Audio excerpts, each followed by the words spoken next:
आपने अपनी तरफ से सब डॉक्यूमेंट ओरिजिनल लगाए, पासपोर्ट की आपकी वैलिडिटी थी, एनओसी आपने ली हुई थी और इंश्योरेंस भी आपके पास था। जितने डॉक्यूमेंट चाहिए थे आपने सब लगाए थे, उसके बाद भी आपका रिफ्यूज़ल आ गया 10 नंबर।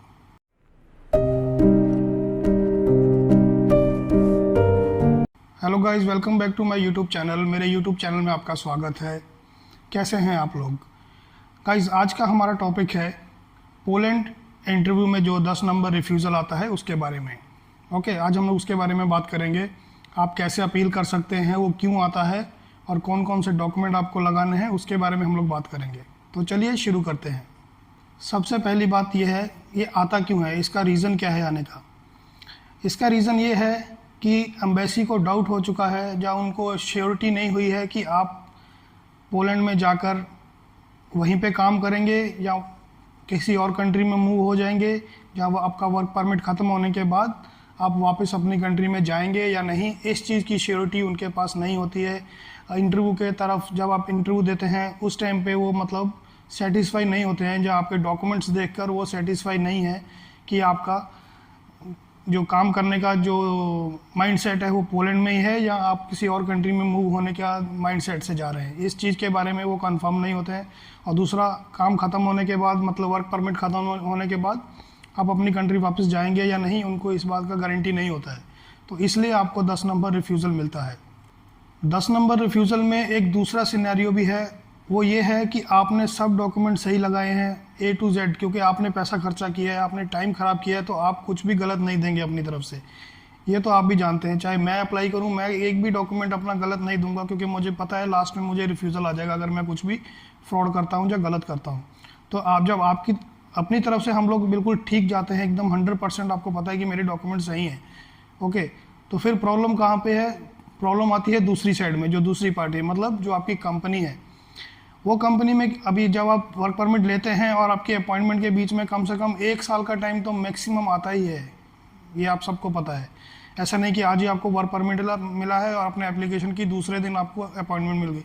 बहुत ही रेयर चांस होएगा किसी को 1 महीने बाद या 2 महीने बाद मिल गई हो, नहीं तो ऐसा नहीं होता है। 6-7 महीने तो पकड़ के आराम से चलो। उसके बीच में क्या होता है, जो इस कंपनी को आदमी की ज़रूरत है जिसने आपको वर्क परमिट दिया है, जब आपकी इंटरव्यू होती है, इंटरव्यू से पहले या इंटरव्यू के दौरान एम्बेसी कॉल करती है उस कंपनी में कि आपको अभी भी इस आदमी की ज़रूरत है कि नहीं। उन्होंने बोल दिया हाँ हमें चाहिए, तो सेटिस्फाई हो जाते हैं, ठीक है ओके, इनको ये आदमी चाहिए। अगर उन्होंने बोल दिया नहीं, चाहे आपके डॉक्यूमेंट सारे सही हैं, वर्क परमिट भी ओरिजिनल है, फिर भी आपको रिफ्यूज़ल मिल जाएगा इसी दे 10 नंबर। तो ये आप जब भी इंटरव्यू के लिए जाएँ, अपॉइंटमेंट का जब भी आपका होता है, उससे पहले आप कंफर्म कीजिए अपनी कंपनी से कॉल करके कि भाई आपको अभी भी हमारी ज़रूरत है कि नहीं, ठीक है। नहीं तो आप अपनी एजेंसी को बोलिए, वो आपके बिहाफ पे पूछ के बताएंगी कि आपको इस आदमी की अभी भी ज़रूरत है कि नहीं, क्योंकि 1 साल का टाइम बहुत होता है, कोई भी वेट नहीं करता है किसी के लिए। बहुत अनएम्प्लॉयड दुनिया पड़ी है इधर उधर, तो ये बात आप ज़रूर ध्यान में रखिए। तो आज का जो हमारा टॉपिक था उसके प्रोसेस के बारे में हम लोग जान लेते हैं। जब भी आपका रिफ्यूज़ल आता है तो आप अपील कर सकते हैं, घबराइए मत। 10 नंबर जब भी आपका रिफ्यूज़ल आएगा तो आप इसमें अपील कर सकते हैं। आपको करना क्या है, जब भी आपका रिफ्यूज़ल आता है 10 नंबर, आपको उसी दिन अपने एम्प्लॉयर को कॉल करना है, या मैसेज करना है या ईमेल करना है। कॉल करेंगे तो बेस्ट है, डायरेक्ट बात हो जाएगी। ईमेल कोई देखता है कोई नहीं देखता है, ओके। तो उनको बोलिए कि आप एम्बेसी को कॉल कीजिए या मैसेज कीजिए या मेल कीजिए कि आपका 10 नंबर रिफ्यूज़ल आया है और आपको इस आदमी का ज़रूरत है और आप इस आदमी की गारंटी लेते हैं। ये आपके एम्प्लॉयर ने बोलना है एम्बेसी को, गारंटी लेनी है एम्प्लॉयर ने कि हम इस आदमी की गारंटी लेते हैं, जितने देर ये काम, इसका वर्क परमिट है, ये यहीं पे काम करेगा और इसका वर्क परमिट ख़त्म होने के बाद ये वापस चला जाएगा। जाता कोई भी नहीं है, वो आप सबको पता है, ठीक है। लेकिन उनको ये अश्योर करवाना है एम्बेसी को कि ये आदमी यहीं पे काम करेगा, इसका कोई भी इंटेंशन ऐसा नहीं है। दूसरा डॉक्यूमेंट वहाँ से मंगाना है आपको, गारंटी लेटर, ओके। ये आपको एम्प्लॉयर ही देगा। जितने भी डॉक्यूमेंट आपके मतलब मिसिंग है आप देख लीजिएगा, एक वीडियो में ऑलरेडी पहले डाला हुआ है कि कौन कौन सा डॉक्यूमेंट आपको चाहिए, उसमें देख लीजिए। वो सब डॉक्यूमेंट आपको लेके दोबारा अपील करना है। अपील करने के लिए आपको कोई भी अपॉइंटमेंट नहीं लेना है, कुछ नहीं करना है, सिर्फ आपको एम्बेसी का फ़ीस पे करना है। जितना भी आपका फ़ीस आपने पहले पे किया है दोबारा से आपको पे करना है।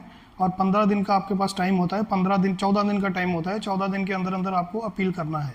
पूरे डॉक्यूमेंट लेके, लेट मत कीजिए। अगर 14 दिन निकल गए फिर आपको दोबारा से नया वर्क परमिट लेके दोबारा आपको बुकिंग करनी पड़ेगी। और अपील करने के बाद 5 से 10 दिन का टाइम लेती है एम्बेसी, उसके अंदर आपको रिजल्ट आ जाता है। मोस्टली केसेस में अगर आप जेन्युइन है, कंपनी भी जेन्युइन है, आपका वर्क परमिट भी जेन्युइन है, अपील करने के बाद आपको वीज़ा मिलने का चांसेस है। 75 to 80% आपका चांस है कि आपको वीज़ा मिल जाता है। और अभी जनवरी 1 के बाद तो रूल ऐसे ही चेंज हो रहे हैं, तो बहुत सारी चीज़ें चेंज होने वाली हैं। अगर इस टाइम पे अगर किसी का आ रहा है या वेट कर रहे हैं वर्क परमिट का, तो जनवरी के बाद बहुत कुछ चेंज होएगा। हो सकता है और डिफ़िकल्टी हो और उसमें थोड़ा आसान भी होएगा, लेकिन फेक जो काम हो रहा था उसमें बहुत ज़्यादा मतलब रोकथाम होएगी उसके ऊपर। जो लूटते थे ना दुनिया को, अभी उसके ऊपर बहुत ज़्यादा रोक लगने वाली है जनवरी से।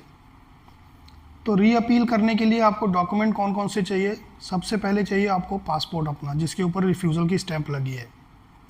दूसरा आपको चाहिए गारंटी लेटर एम्प्लॉयर से जो आपने मंगवाना है, पासपोर्ट की कॉपी और ओरिजिनल पासपोर्ट, और आपके वर्क परमिट की कॉपी और ओरिजिनल, ये दोनों, ठीक है।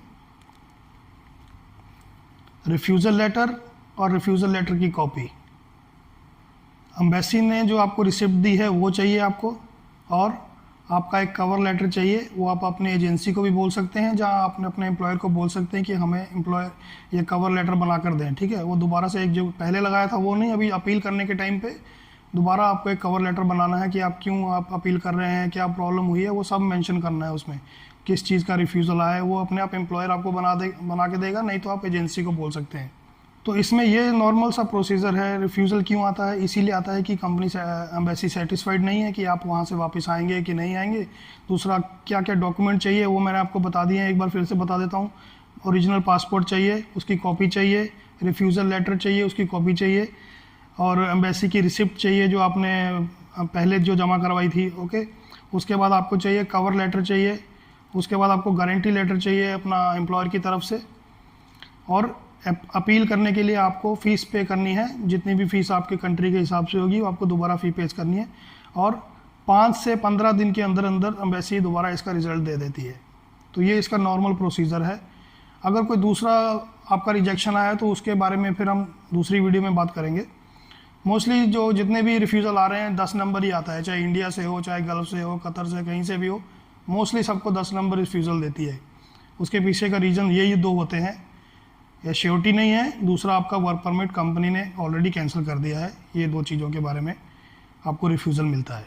तो ये आप श्योर कर लीजिए, जब भी आपका अपॉइंटमेंट हो कंपनी से पहले कॉल कर लीजिए कि भाई मेरा इतनी तारीख को मेरा इंटरव्यू है, आपको अभी भी ज़रूरत है तो बताइए, मैं इंटरव्यू के लिए जाता हूँ, क्योंकि फिर बाद में रिफ्यूज़ल आएगा।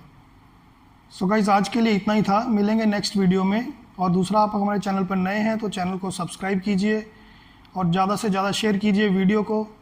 मिलेंगे नेक्स्ट वीडियो में। Thank you very much.